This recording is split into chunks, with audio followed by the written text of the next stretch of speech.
95% of people spend their entire lives begging for change, chasing, wishing, hoping, and still die never living what they desired. Neville Goddard revealed a shocking truth. The works are already finished. You don't have to wait for the universe to give. You don't have to ask permission. You only have to claim it. I am that. Stay with me until the end, because in the next few minutes, you will discover why everything you've been told about manifestation is backwards, and how this one forgotten key, claiming your desire as already yours, can turn your entire reality upside down. You've spent years wishing for more money, wishing for better health, wishing for love, wishing for freedom. And yet, despite the endless prayers, affirmations, vision boards, and hustle, the goal always seems to slip further away. You wake up each morning still in the same job, still fighting the same struggles, still feeling the same emptiness. You whisper to yourself, one day things will change, but that day never comes. The universal problem. Here's the brutal truth. Most people will die never having lived the life they dreamed of, not because they didn't try, not because they didn't want it badly enough, but because they misunderstood the game. They thought manifestation was about asking louder. They thought it was about working harder. They thought it was about proving themselves worthy, and so they begged the universe like beggars at a closed door, waiting for something outside of them to finally move. But Neville Goddard whispers across time, the works are finished.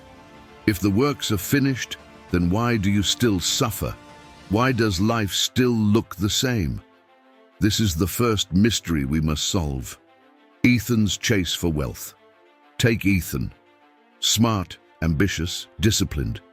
Every morning he writes his goals, $100,000 a year, a bigger house, a new car. He works 12-hour days, listens to motivational tapes, repeats affirmations in the mirror. He hustles, he sacrifices, he bleeds. And yet, every night, he opens his bank app, and the number doesn't match his dream. He sighs, frustrated, convinced he just needs to push harder tomorrow.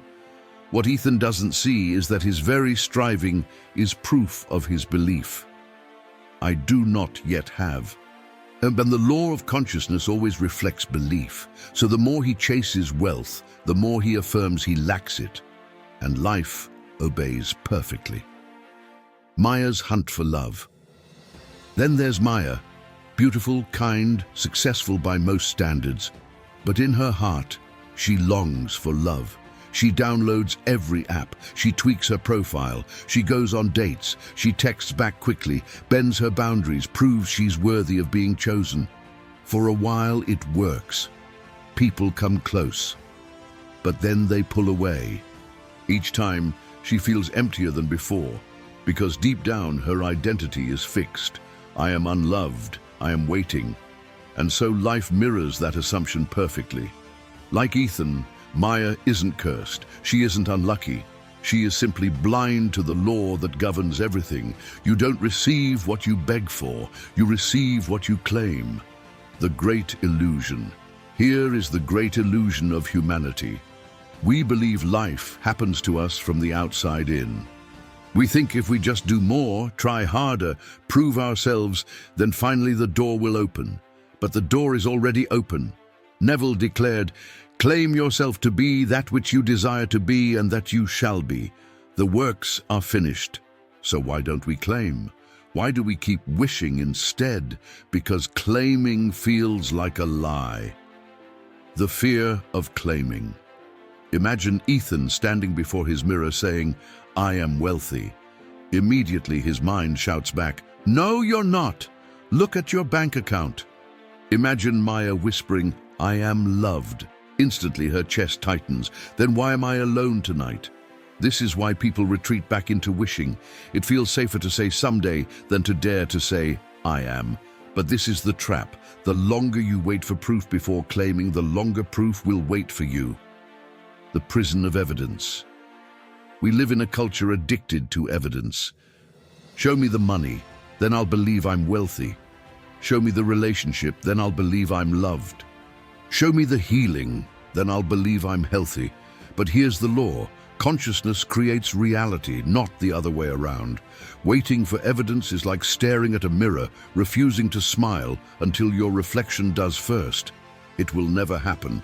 This is why Neville said the works are finished, because everything you desire already exists as a possibility in the quantum field of consciousness. It is not being built. It is not delayed. It is done. The only barrier is your refusal to claim it. The hidden cost of wishing. But wishing is expensive. It costs your peace, because every desire turns into anxiety. It costs your confidence, because every failed attempt confirms your inadequacy. It costs your life, because years slip away while you wait for something outside of you to give permission. And here is the cruelest cost. Wishing actually pushes your desire further away. Because wishing affirms, I am not that yet, and life always says yes. The loop of curiosity. So here we are. Ethan chases wealth and proves his poverty. Maya chases love and proves her loneliness. You chase your dream and prove your distance from it. The problem is clear. Wishing doesn't work. But what then is the solution? Neville gives us the answer. Claim. But what does that actually mean? How can you claim something that feels false? How can you say I am when everything around you screams I am not? This is the mystery we will explore next. Because hidden inside Neville's words is the most radical shift you'll ever encounter. Reality bends not to your effort, not to your begging, but to your assumption of identity. The threshold of the journey. This is the threshold of your story. You've lived in the world of wishing, begging, chasing. You know its exhaustion, its emptiness, its despair. But now you stand at the edge of something different. Neville's voice cuts through the noise. Claim yourself to be that which you desire to be, and that you shall be. The question is, will you dare to claim? Because the next step will demand courage greater than hustle, faith deeper than evidence, and vision stronger than doubt. And that is exactly where we go next. The world has taught you to beg. Schools, religions, even motivational speakers repeat the same command. Work harder, ask louder, wait longer. But Neville Goddard turned that entire system upside down with one radical truth. Claim yourself to be that which you desire to be, and that you shall be. The works are finished. Not tomorrow, not someday, now. The radical claim. Think about it. When Ethan says, I want to be wealthy, what is he truly declaring? That he is not yet wealthy. When Maya says, I just want to be loved, what is she truly affirming? That she is not yet loved. And the law of consciousness mirrors that back with perfect precision. But when you dare to say, I am wealthy, I am loved, I am free, even before a shred of evidence appears, something shifts. Because the subconscious accepts identity, not begging, and reality must conform to identity. This is the radical claim you already are. The paradox of evidence. But here's the paradox that keeps most trapped. How can I say I am when all the evidence screams I am not? If your bank account is empty, won't calling yourself wealthy make you a liar? If you are alone at night, won't saying I am loved feel delusional? This is the stumbling block, the place where 95% of people turn back. But Neville insists the works are finished. The outer evidence is the echo. The inner claim is the cause. Waiting for evidence before claiming is like refusing to plant seeds until you see the harvest. It will never come. So the question is not, do I have proof? The question is, am I willing to claim without proof? The mystery of the name. Neville pointed to a hidden mystery that religions and philosophers have carried for centuries, the power of the words, I am. I am is not just a phrase. It is the name of God in you. It is creative power itself. Every sentence you finish with I am becomes a command to your subconscious. I am tired, your body obeys. I am poor, your circumstances obey. I am unloved, your relationships obey. So what happens when you dare to finish the sentence differently? When you declare, I am wealthy, I am loved, I am free, then the law must obey, not because you begged, not because you waited, but because you claimed the only truth consciousness recognizes: identity. Ethan's turning point. Ethan, tired of chasing, decides to test Neville's words. He looks at his bills, feels the fear in his chest, and whispers, I am wealthy. Immediately, his mind laughs, liar. But he repeats it anyway, not with desperation, but with calm authority. The first day, nothing changes. The second day, still nothing. But on the third, something strange happens. Ethan notices an opportunity at work he had ignored before. Why? Because identity sharpens perception. A man who claims wealth sees opportunities a man who begs for money cannot. Ethan is not wealthy yet in numbers, but in identity, the shift has begun. Maya's turning point. Maya sits alone, phone silent. She wants to text, to beg, to prove, but instead she closes her eyes and whispers, I am loved. Her body resists. Loneliness screams, tears flow, but she holds the claim anyway. The first week nothing changes, but slowly she begins to act differently. She stops chasing. She starts setting boundaries. She invests in herself. Why? Because a woman who claims love no longer acts like a beggar. She radiates, and soon people respond to her differently. The claim has begun to create the new problem, consistency. But here comes the new problem. Claiming once is not enough.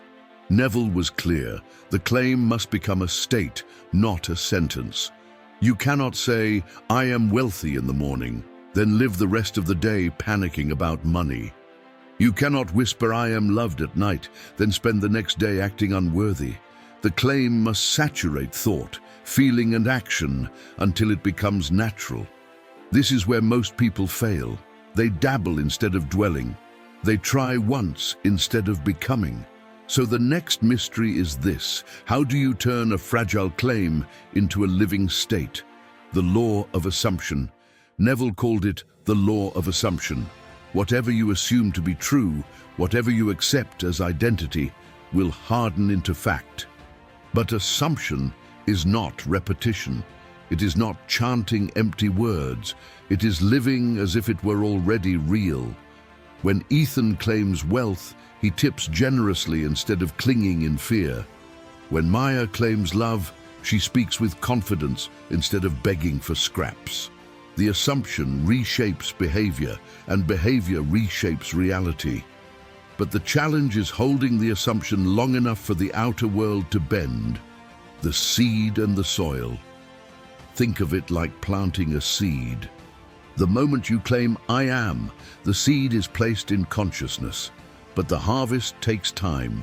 If you dig up the seed every day asking, where is it? Why hasn't it grown yet? You kill it. This is what most do. They claim for a moment, then run back to wishing. They plant the seed, then rip it out with doubt. But those who guard the seed, those who water it daily with feeling, with repetition, with faith, see the harvest. Always the invitation to you. So now the invitation comes to you. Where have you been wishing instead of claiming? Where have you been saying, I want instead of I am? Where have you been waiting for evidence instead of planting identity? This is your threshold, your choice. You can keep begging, waiting, dying in the world of someday. Or you can step into the radical law Neville revealed, I am that. But remember, the claim will test you. Doubt will whisper, habits will resist, the world will laugh, time will delay. The question is, will you hold the claim anyway, because only then will the law unfold. And the loop forward. And this opens the next mystery. If the claim is the key, how do we embody it so fully that doubt cannot shake it? How do we live I am, not just in words, but in thought, feeling and action, so deeply that reality has no choice but to conform? That is the trial ahead. That is the fire every hero must walk through. And that is where we go next. The moment you dare to say, I am that, the universe listens, but the universe also tests, because every assumption must be proven through trial until it becomes unshakable. Trial 1. The Echo of Doubt. Ethan wakes up the morning after claiming wealth. He feels a surge of confidence until he opens his bank app. The numbers haven't changed. Bills still arrive. Pressure still pounds. His old mind whispers, "See, you're lying to yourself. Nothing has changed." And this is the first trial, the echo of doubt. And this is where most quit. They confuse delay with denial. They think reality ignored them, when in truth, reality is only echoing their past assumptions. The test is not whether evidence appears instantly. The test is whether you can hold the new identity long enough for evidence to catch up, because evidence is always late. Trial 2. The Gravity of Habit. Maya whispers, "I am loved," before bed. She feels warmth, peace, a flicker of hope. But the next day, when her phone stays silent, her old habits surge back. She wants to beg again, to text again, to prove again. This is the second trial, the gravity of habit. Your body is addicted to the old identity. Every thought, every action, every reflex was trained for years. And when you claim a new identity, your body rebels. It will try to drag you back into the familiar, because the familiar feels safe, even when it is painful. The question is, will you obey habit or will you hold the claim anyway? Trial 3, the world's resistance. Then comes the laughter. You tell a friend, "I am wealthy." They scoff, "No, you're not." Look at your job. You tell your family, "I am loved." They roll their eyes. If that's true, why are you still single? The world loves to reflect the old you. It clings to what it has always known. This is the third trial, the world's resistance. And if you surrender to their voices, you return to the identity they see.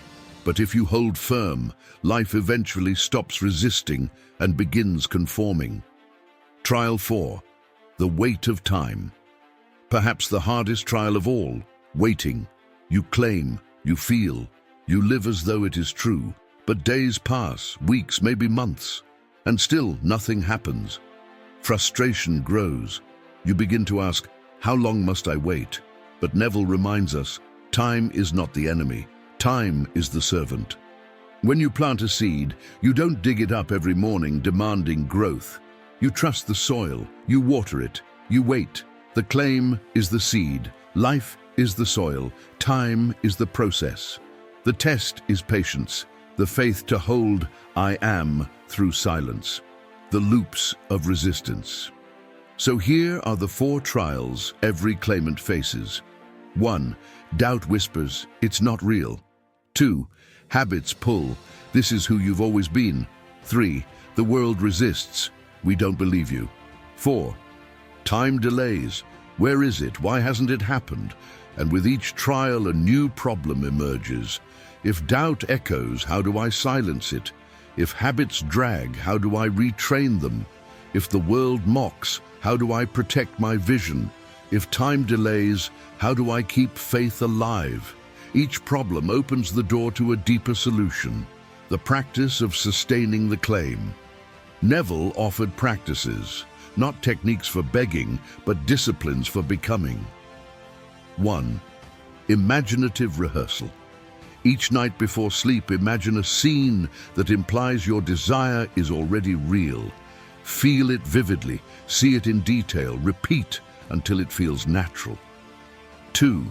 Feeling the end. Don't visualize the process, visualize the outcome. Don't picture getting paid. Picture already holding the money. Don't picture going on a date. Picture already feeling loved. 3. Living in the tone of the wish fulfilled. Act as though it is true now. Ethan tips generously as if wealth flows already. Maya sets boundaries as if love is certain. 4. Guarding the gate of words. Never speak against the claim. Don't say, I can't afford it. Say, I choose differently. Don't say, I'm unlucky in love. Say, I am love itself. 5.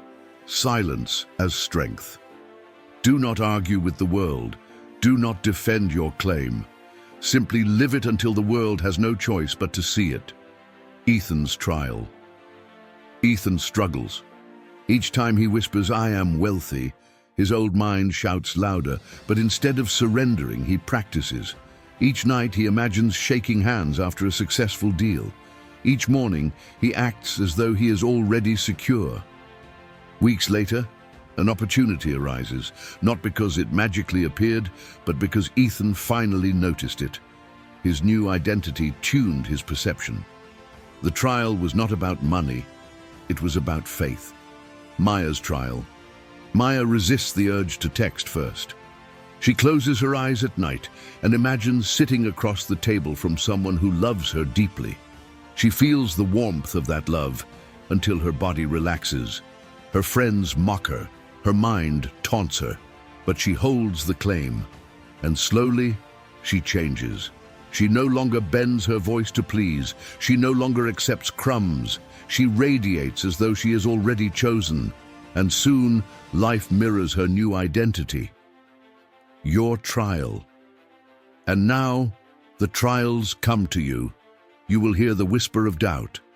You will feel the pull of habit. You will face the laughter of others. You will endure the weight of time. The question is, will you quit, or will you hold the claim anyway? Because here is the promise. If you hold, reality must bend.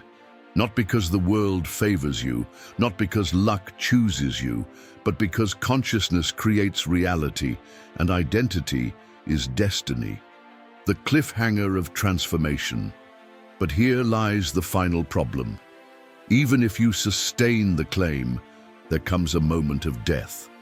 The old self will not let go without a fight. Ethan must bury the identity of poor man. Maya must bury the identity of unworthy woman. You must bury the identity of chaser, beggar, doubter. And death is terrifying. But only through that death can the new self be born. That is the climax we approach next. Every hero must face death, not the death of the body, the death of the false self. Because the truth is this, you cannot carry both identities into the future. You cannot be the beggar and the king. You cannot be the unloved and the beloved. You cannot be the poor and the wealthy. You must choose. And once you choose, the old identity begins to die. The agony of letting go. Ethan sits in his old office, staring at his bills. His heart races, the urge to panic rises, but he takes a breath and whispers, I am wealthy. The old Ethan screams, no, you're broke, look at the numbers, but he refuses to listen. In that moment, the old Ethan dies, slowly, painfully, but surely. Maya lies awake, tempted to text first, to beg again, to chase again, but instead, she whispers, I am loved. The old Maya screams, no, you're alone. Look at your bed, it's empty. But she refuses to obey. In that moment, the old Maya dies tearfully, painfully, but surely. And you, yes, you, face the same death. The death of the one who always waited, the one who always begged, the one who always doubted. It is not easy. It hurts. But it is the price of transformation, the rebirth of identity. And then, after the death, comes the birth. The new Ethan stands taller. His choices shift. His perception sharpens. He notices doors he once ignored. Opportunities flow, not because the world suddenly changed, but because he did. The new Maya glows differently. She no longer bends her soul to be chosen. She radiates love so strongly that others cannot help but respond. And you begin to walk differently, to speak differently, to think differently.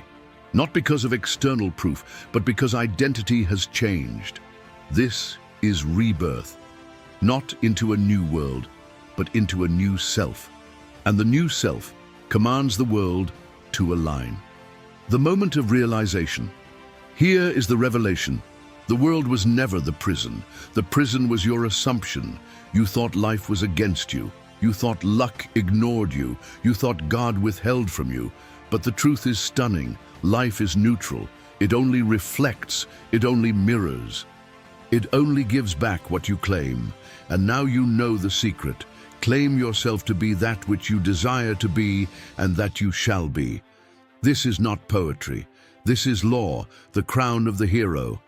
So the crown is placed, not on the head of the one who begged, but on the one who claimed. You are no longer a chaser. You are no longer a beggar. You are no longer blind. You are the one who sees. You are the one who declares. You are the one who is.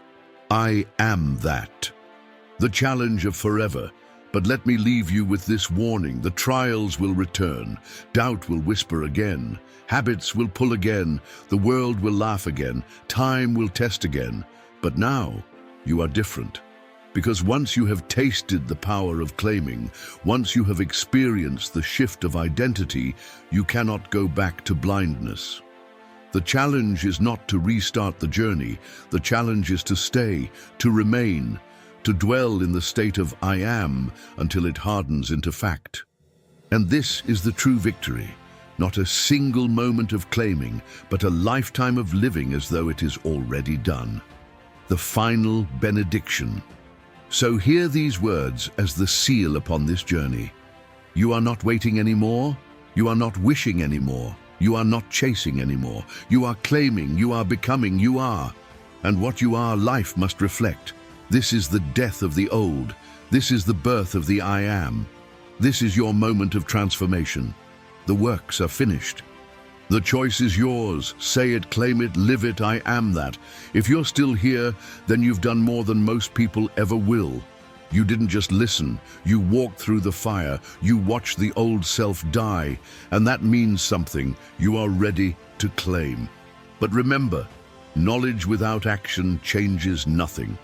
The subconscious doesn't just remember what you hear. It remembers what you do. So let's seal this moment. Not tomorrow, not later, but now. First, hit like. Not for me, but as your public declaration, the old me is gone. I am new. It's not a button. It's your stamp of identity. Second, click subscribe, because claiming is not a single act. It's a daily dwelling. Every new video here is designed to remind you who you truly are, until your vision hardens into fact. Third, and most important, in the comments, write these exact words. I am that. Type it. Feel it. Let your fingers impress it into reality. Because when you write it, you're not just leaving a comment, you're engraving a new identity into your subconscious. And if you dare, share. What are you claiming today? Wealth? Love? Freedom? Tell the world. The act of claiming is the act of becoming. This is not the end. This is the beginning of the new you. The works are finished. The door is open. Now step through. Say it, live it, declare it. I am that.